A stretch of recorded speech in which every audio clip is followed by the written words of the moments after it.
আমরা যে কিতাবের আলোচনা নিয়ে বসেছি, এই কিতাব তো পৃথিবীর কেউ লেখে নাই, এই কিতাব তো পৃথিবীর কেউ রচনাও করে নাই। এই কিতাব এসেছে সম্পূর্ণ আসমান থেকে, নাজিল করেছেন যিনি, তিনি আমার কে? আসতে বলেন, তিনি আমার কে? আল্লাহ পাক নাজিল করেছেন। যদি এই কিতাব না আসতো আমরা বড় বিপদে পড়ে যেতাম।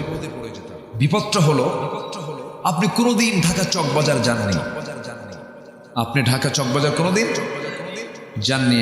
আমরা হয়তো যিনি যান নাই, হঠাৎ করে চকবাজার, আমি চকবাজার কেন বললাম, চকবাজারটা হলো পুরাতন একটা জন এলাকা।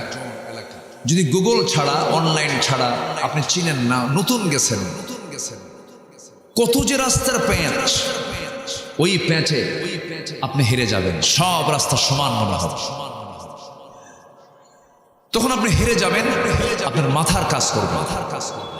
কিন্তু সেই সময়ে যদি আপনার একজন গাইডার থাকে, একজন গাইড যদি থাকে যে তুমি কোথায় যাবো, আমি হোসনি দালান যাব, তুমি কোথায় যাবে, অথবা হাসান মঞ্জিল যাব, তখন একজন যদি আপনাকে ধরে নিয়ে চলে যায়, তখন আপনি পথটা পেয়ে গেলেন, একজন পথ আপনাকে দেখায় দিল। তো এই যে পথটা দেখায় দিল, তখন আপনার কি সেই টেনশন, সেই ভয়, হেরে যাওয়ার কোনো ভয় এটা থাকবে? থাকবে না। ঠিক তেমনই কিয়ামতের কঠিন কণ্টাকে কীর্ণ ময়দান, যেদিন কেউ কাউকে চিনবে না, কেউ পথ বলতে পারবে না, সেই কঠিন ময়দানে আমার রাস্তা আমি খুঁজে পাবো কেমনে? সেই খুঁজে পাওয়ার জন্য যিনি সহজ ব্যবস্থা করেছেন তিনি কে? তিনি ব্যবস্থা করে দিবেন। যদি তার দেওয়া বিধান, এই কোরআনকে যদি আমরা সুন্দর করে খুঁজে বুঝে পড়তে পারি, তাহলে কোরআন আমাকে সেই দিন ওই রাস্তা বের করে দিবে। জোরে বলে সুবহানাল্লাহ। তাহলে জান্নাতের পথ খুঁজে পাওয়ার রাস্তা কিন্তু একটাই, সেটা কি বলেন তো? কোরআন। জান্নাতের পথ খুঁজে, এটাকে এখান থেকে খুঁজে বের করতে হবে। আপনি এই মুহূর্তে আপনি চলে যাবেন খান জাহান আলী, কোথায় ওটা, 60 গম্বুজ মসজিদ না, 60 গম্বুজ মসজিদ। এখন আর কিচ্ছু লাগে না, শুধু অনলাইনে গুগল ম্যাপে গিয়ে লিখবেন, বা সার্চ দিলেন, আপনাকে নিয়ে চলে গেল একদম বাইপাস দিয়ে, রূপসা ব্রিজ পার হয়ে, চুলকাটি দিয়ে টান দিয়ে মেরে একদম কাঠাখালি না কি বলে, হ্যাঁ, দিয়ে আপনাকে নিয়ে চলে গেল সেই বাগেরহাটের 60 গম্বুজ মসজিদ। কাউকে বলা লাগতেছে না। তো ঠিক তেমনি কোরআন হচ্ছে এমন একটি ম্যাপ, যে ম্যাপে যদি আপনার একবার নলেজ হয়ে যায় এবং আপনি যদি এটাকে ফলো করতে পারেন, আমল করতে পারেন, এই ম্যাপ আপনাকে একদম জান্নাতের দরজায় গিয়ে পৌঁছায় দেবে। জোরে বলে সুবহানাল্লাহ। আল্লাহ রাব্বুল আলামিন বলেন, আলিফ লাম রা কিতাবুন আনজালনাহু ইলাইকা লিতুখরিজান নাসা মিনাজ-যুলুমাতি ইলান-নূর। নবী, আমি আপনার উপরে যে কিতাব নাজিল করেছি, এই কিতাব নাজিলের মূল উদ্দেশ্য হলো আপনি যেন এই কিতাব দিয়ে অন্ধকারে থাকেন জাতিকে, বিপদে থাকা জাতিকে, পথ হারা জাতিকে আপনি যেন পথের দিশা দিতে পারেন, অন্ধকারে থাকা জাতিকে যেন আলোর দিকে নিয়ে যেতে পারেন। যেখানে আলো থাকবে সেখানে অন্ধকার থাকবে না, অন্ধকার পালিয়ে যাবে, আলো আসবে, অন্ধকার দূর হয়ে যাবে। কোরআন হচ্ছে আলো, যেখানে অন্ধকার থাকার কোনো সুযোগ নাই। অন্ধকারটা কি? অন্ধকার হলো ইসলাম গর্হিত যত অপকর্মগুলো আছে সেগুলো হচ্ছে অন্ধকার। যেমন সুদ অন্ধকার, ঘুষ অন্ধকার, জেনা অন্ধকার, মদ অন্ধকার। এই সমস্ত অন্ধকারগুলো যেখানে কোরআন প্রতিষ্ঠিত হয়ে যাবে, আপনি এগুলো বন্ধ হয়ে যাবে। আমার বন্ধুগণ, কিন্তু এই কোরআন আজকে আমাদের সামনে থাকার পরেও, কোরআনটা শুধু প্রতিষ্ঠিত না থাকার কারণে, আজকে কোরআন প্রতিষ্ঠিত নাই বলে আজকে সমাজে মদ প্রতিষ্ঠিত কিনা বলেন, জেনা প্রতিষ্ঠিত কিনা বলেন, জেনা প্রতিষ্ঠিত, মদ, জেনা, জুয়া, সুদের কারবার, এগুলো প্রতিষ্ঠিত হয়ে আছে।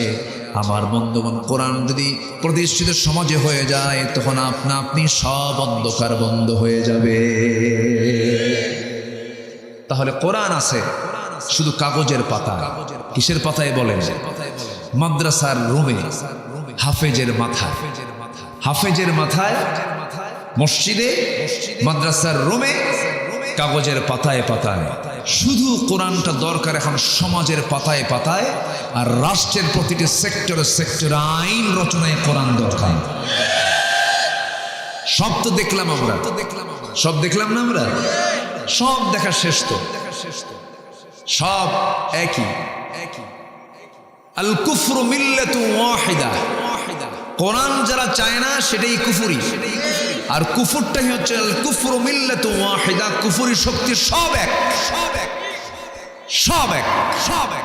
যেখানে ইসলাম নাই সেখানে তারা সব এক, সব দেখা শেষ করেছি আমরা। এখন আল্লাহর কালাম কোরআনকে আমরা একটু দেখতে চাই। দেখতে রাজি আছেন তো? এখন তার রাজাকার বলে কেউ গালি দিবে না, রাজাকার আর এই ট্যাগ চলে না, জঙ্গিবাদ তো নাই। মাঝে মাঝে আগে তো নাটক হতো, তাই না? অমক অভিযান, র্যাব অভিযান চালিয়ে অমক জঙ্গের আস্তানা উদ্ধার করেছে, নিয়ে আসার পথে 3 জন ক্রস ফায়ার। এই নাটক তো আর নাই, কেন নাটকটা থাকবে কেমনে? নাটকের যিনি প্রযোজক তিনি এখন দিল্লি বসে আছে, বোঝেন নাই? বহু নাটক আমরা দেখেছি, সব নাটক শেষ হয়ে গেছে। আরে কত রাজা মহারাজা, কত পাওয়ারফুল সুপার পাওয়ার ফেরাউন, কত কি করলো, শেষ পর্যন্ত আল্লাহ বলল ফেরাউন বেশি মাথা মারিস, সুবান দিয়ে মারবো তোর, সুবান দিয়ে মারবো, চুবান দিয়ে মার। যে ক্যামেরাম্যান, ক্যামেরা, জি এই ক্যামেরা একটু বসতে হবে কম, মানে একটু কাছে কাছে কম আসেন, কারণ শ্রোতা তো তারা দেখতে না পারলে কষ্ট পায়। আবার আমার এই আলোচনা শুধু আপনি হাজার হাজার মানুষ শুনছেন তা কিন্তু না, এই প্রযুক্তির কল্যাণে কোটি কোটি মানুষকে এরা এই ক্যামেরা কোটি কোটি মানুষের সামনে আমার এই আলোচনাটা তারা পৌঁছিয়ে দেবে। সবই তো ঠিক, আবার রাগও করেন, রাগ তো করা যাবে, একটু ধৈর্য ধরেন, সব দিকই হোক, মানে এটাও তারা কাজটা করুক, আপনিও শোনেন, দুটোই হয়ে যায়। আমরা একটু ধৈর্য ধরে আমরা শুনবো, জোরে বলি ইনশাআল্লাহ, জোরে বলি ইনশাআল্লাহ। আমার দিকে তাকান এখন। তাহলে আমরা কি কোরআনকে দেখবো না ইনশাআল্লাহ? কোরআন আমরা চাবো এক জায়গায় না সব জায়গায়? এক জায়গায় না সব জায়গায়? ইমামের পিছনে নামাজে দাঁড়াইছেন আপনি, নামাজ শুরু করে কোন সূরা দিয়া? কোন সূরা দিয়া বলেন? সূরাতুল ফাতিহা। অনেকে আবার সূরাতুল ফাতিহা পারে না, কিন্তু আলহামদু পারে। কি পারে? আলহামদু পারে, কিন্তু সূরা ফাতিহা পারে। হ্যাঁ, সূরাতুল ফাতিহা দিয়ে শুরু করলেন ইমাম, 7 দিন তিনি পড়লেন, কিন্তু হঠাৎ একদিন ইমাম সাহেব বলে ফেললেন আজকে সূরা ফাতিহা দিয়ে শুরু করব না, ইখলাস দিয়ে শুরু করব। কি দিয়ে বলেন? ইখলাস দিয়ে শুরু করব। আবার অনেকে ইখলাস পারে না, কুলহু পারে, কুলহু দিয়ে শুরু করব। এই চিন্তা করে যদি কোনো ইমাম শুধু সূরাটা একটু আগে পরে যদি করে, যদি ইখলাস দিয়ে যদি শুরু করে, সূরা ফাতিহাটা পরে পড়ে, কোনো মুসল্লি কি তার ইমামতি মানবে নাকি? কেন মানবে না? সূরা কি উল্টা করছে? সূরা তো উল্টা করে নাই, শুধু নিয়ম উল্টা করছে, সূরা তো উল্টা হয় না। সূরা কি উল্টা পাল্টা হয়েছে? সূরা কিন্তু ঠিকই আছে, শুধু সূরাটা মুকদ্দম মুআখার করেছে, একটা আগে নিয়ে আসছে আর একটা পরে নিয়ে গেছে। এই জন্য আপনি তাকে মানবেন না, পিছন থেকে লোকমা দিবেন, বলবেন ইমাম সাহেব এমন করে নামাজ পড়লে চলবে না, সূরা ফাতিহা আগে দেন, এরপরে ইখলাস দেন, কোনো সমস্যা না, অন্য কোনো সূরা দেন, সমস্যা নাই। কিন্তু ইমাম যদি তাও না শোনে, লোকমার পরে লোকমা, লোকমার পরে লোকমা দেওয়ার পরে ইমাম সাহেব শুধু বারবার কুলহু পড়ে, সূরা ফাতিহা পড়ে না, সেই সময় মুসল্লি কি তার ইমামতি মানবে নাকি? কি করবে? লোকমা দিয়েও কাম হচ্ছে না, কি করবে তখন? বলেন। ইবনে হাজার আসকালানী রাহিমাহুল্লাহ রাহমাতুল্লাহ আলাইহি তিনি বলেছেন যে ওই সময় ওই ইমামটার ইমাম থাকে না, তখন সে স্বৈরাচার হয়। কি হয়? স্বৈরাচারকে কি করতে হয়? কি করছে বলেন? কি করছে? হ্যাঁ, স্বৈরাচার যখন হয়ে যাবে তখন দেখেন না, দুপুরে খাবারটাও জুটলো না, খাবারটা কি জুটছে? ইমিগ্রেশন ক্রস করবে একটু আরামে, ব্যাগ বুক নেবে, অমুক শাড়ি বাদ আছে, অমুক কাপড় চোপড় বাদ আছে, অমুক কসমেটিক্স বাদ আছে, গোছগাছ কইরা জীবন তো কয়েকদিনের জন্য, গোছগাছ কইরা যে নেবে এই সুযোগটাও তো পায় না। শুধু স্বৈরাচারী আচরণের জন্য ভাঙ্গা হেলিকপ্টারে করে দিল্লি আল্লাহ পাক পাঠায় দিয়েছেন। যা স্বৈরাচার হওয়া যাবে না। সম্মানিত ভাইয়েরা, যারা আমার দেশকে আধিপত্যবাদীদের হাতে ছেড়ে দেয় তারা কি দেশের কোনোদিন বন্ধু হতে পারে? আসতে বলবেন না, বন্ধু হতে পারে? আমার দেশকে আমরা শাসন করব, কোন আধিপত্যবাদকে আমরা প্রশ্রয় দেব না।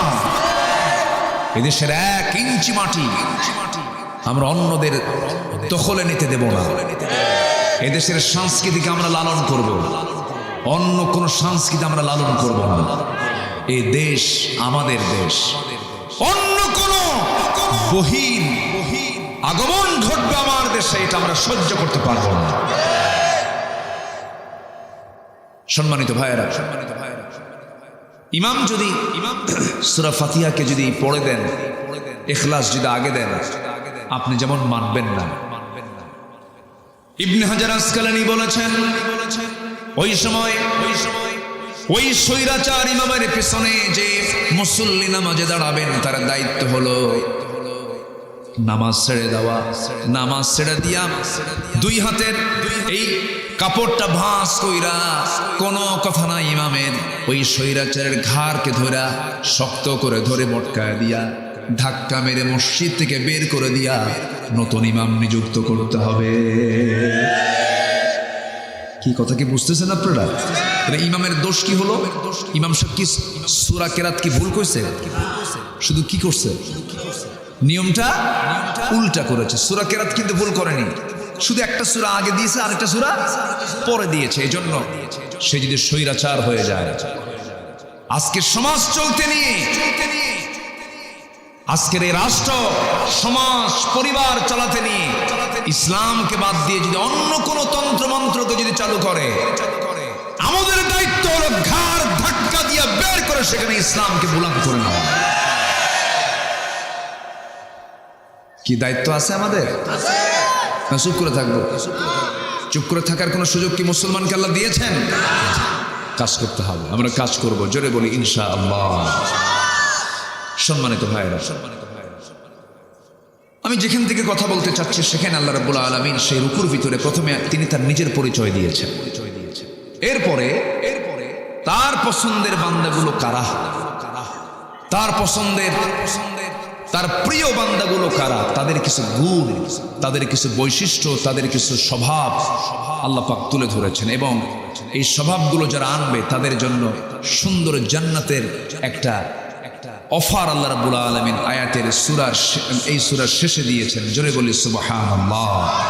বলেছেন হাসুনাত মুস্তাকাররাও ওয়া মুকামা, এটা দিয়ে শেষ করেছেন। আসুন এখন মূল আয়াতের দিকে যাই। আমাকে সময় দিচ্ছেন তো সবাই? আমাকে সময় দিচ্ছেন তো?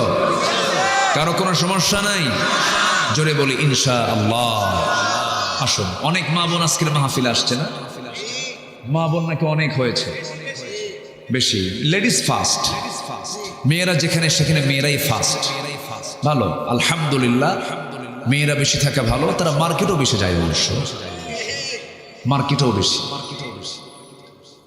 জি আসুন।